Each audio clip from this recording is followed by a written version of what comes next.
بسم اللہ الرحمن الرحیم۔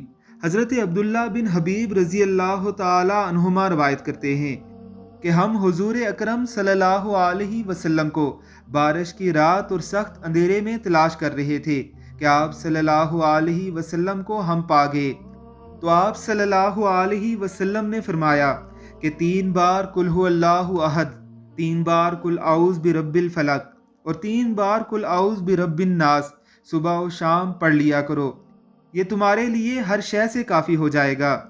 یہ وظیفہ ہر شے سے بچانے کے لیے کافی ہے، یعنی نفس و شیطان اور جنات و عاصب، جادو و حاسد اور دشمنوں کے ہر شر اور بری نظر کے شر سے حفاظت کا بہترین نسخہ ہے۔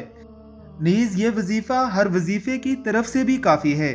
اللہ رب العزت کی ذات ہمیں یہ وظیفہ کرنے کی توفیق عطا فرمائے، آمین ثم آمین۔